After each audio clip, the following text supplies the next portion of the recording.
So let me start with the day my body finally said enough is enough. This is the last straw of torture you will endure spiritually. The stress of my body had a major impact on me in a great way. My body started to filter out all the negative energy that was stuck inside me, past traumas, which eventually all completely vanished. This process, as I believed it to be, was a spiritual awakening. During this cleansing of energy, I suffered from anxiety, sleepless nights, and agoraphobia. Now, if any of these stressors on the body are occurring in your life, I recommend that you change your eating habits, try to eat very clean, exercise, and eliminate anything and or anyone out your life that brings you discomfort. And don't forget to enjoy everything you like to do on a regular basis.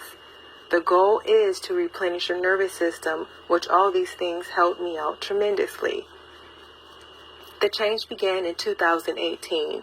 I was antagonized, tortured, and harassed by a group of people associated with the Department of Homeland Security program, DHS, which they decided to use me as their target until my body couldn't take it anymore. This harassment started at my job. Perhaps I just woke up to what's really been going on in my life. And as I would work, I noticed a male culprit who was very socially awkward, always watching me until one day he decided to ask me for my number.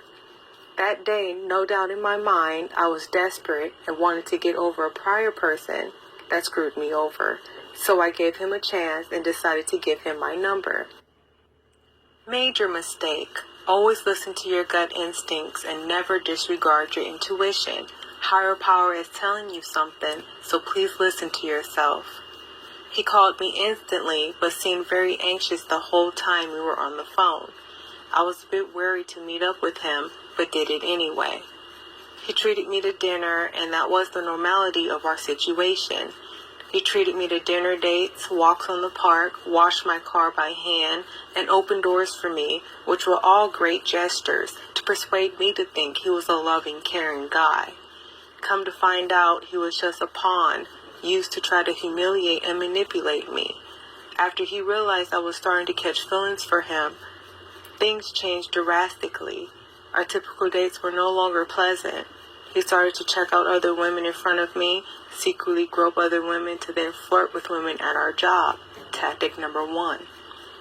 As the days carried on, I felt totally disrespected and wanted an explanation on why he was being such a pervert. But he kept playing oblivious as to what I was talking about, calling me delusional, gaslighting. At that point, I started to realize that this guy isn't who he portrayed himself to be, and was an undercover manipulator, a narcissist. As I kept speaking out about his behavior, things kept getting worse for me at work and outside of work as well.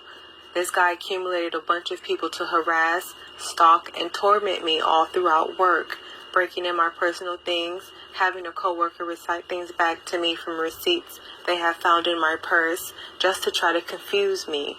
Tactic number 2. To spraying chemicals on me and my clothing, trying to get me sick, stalking me outside of work, trying to run me off freeways, breaking in my car, leaving one window broken, and not long after that, the culprit asked me about the broken window, which I had never told him about, verifying he had something to do with the break-in. All in all, the year is now 2023, and the gang stalking has not stopped. Hopefully justice prevails now 2023 and the gang stalking has not stopped. No, the year is now 2023 and the gang stalking has not stopped. Hopefully justice prevails itself for me very soon. These members from the Department of Homeland Security program, DHS, are completely abusing their resources to harass me, but at the same time, my gifts have sharpened and the spirit has risen, as I am no longer who I used to be, now embracing who I always knew myself to be. Thank you for listening. Please like, subscribe, and share. In society why is it highlighted in society that being submissive is a good thing? I pretty much get the feeling a narcissist came up with that agenda to control a person like a muzzle on a little puppy, when in fact, the spirit could be an uncontrollable giant for a reason. I've never felt comfortable conforming to anyone and or anything that constricts me from being who I truly am, divinity, but did so just to avoid conflict, and I've learned my lesson big time from that with so much gratitude. Never do anything that you don't want to do, and that took me a while to come to that conclusion. I was used and abused not following myself. I dealt with a man that smelled like rotten pig's feet for years because I wanted to help him change his life for the better. But instead, I got sucked into a life that destroyed me for a long time.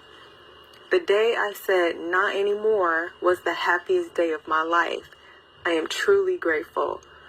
People pleasing put me in the hands of toxic individuals because I am an empathic person, and hated the way I felt saying no to someone, especially when they had anger issues.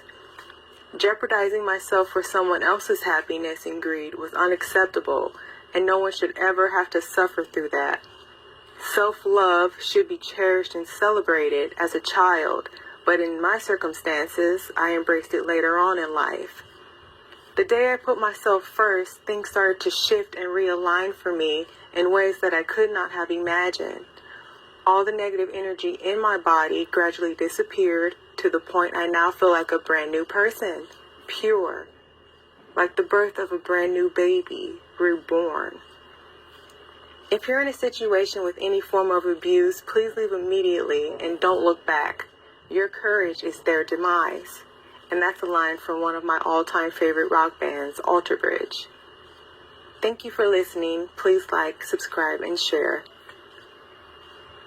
Sorry, but God is not good. The universe is not good. I'm sorry, but God is not good. The universe is not good. I'm sorry, but God is not good. The universe is not good. The Most High is not good. Whatever name or label that you want to put on it is not good. And I'll explain why in just a moment and how this benefits you once you understand this new level of consciousness. So there are 4 vibrational frequencies on the map of consciousness called enlightenment, peace, joy, and love. And I'll put them on screen right now. And below you're going to see a red line. This red line is to show and demonstrate that these are spiritual frequencies, spiritual vibrations, spiritual states. And these particular states are not good or bad, they just is. So we, as people who function on polarity and duality, we would label those emotions as something good.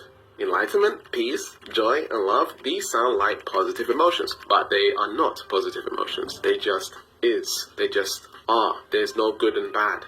The yin and yang have collapsed with these particular frequencies. Love and above is the God frequency. So if you look at my... And that's the reason why Bobby Hemmett always say, there is no good and evil. There is no good and evil. You got to get out of that. Because when the government come for you, you better have some other than Jesus. But the reason why he said there is no good and evil, because if you have a hard time of believing that, all you got to do is look at the safari, look at wildlife, look at insects. Insects eat other insects. The cheetah is going to chase that gazelle. The cheetah will chase you if you was there. You know what I'm saying? Like, where is God? How come God didn't save the gazelle from the cheetah? You know what I mean? How come God allowed that cheetah to eat that gazelle like that? Well, you got to look on them both on both sides. Yeah, it's sad for the death of the gazelle, and the family and everybody gonna mourn for the gazelle, but at the same time, you just saved a cheetah life. And not just the cheetah's life, but the cheetah's babies, the cubs. So that's one thing about, life down here. There is no good or evil. And then people always be saying, man, why the government targeting us? We're good people, man. We're good people. The beast don't care. Beast don't give a damn about you good. The Bible even said there's none good, no, not one.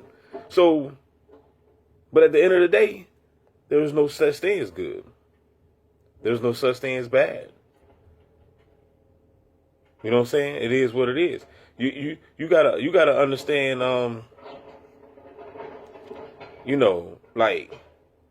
Like, bad things happen to good people all the time, yo.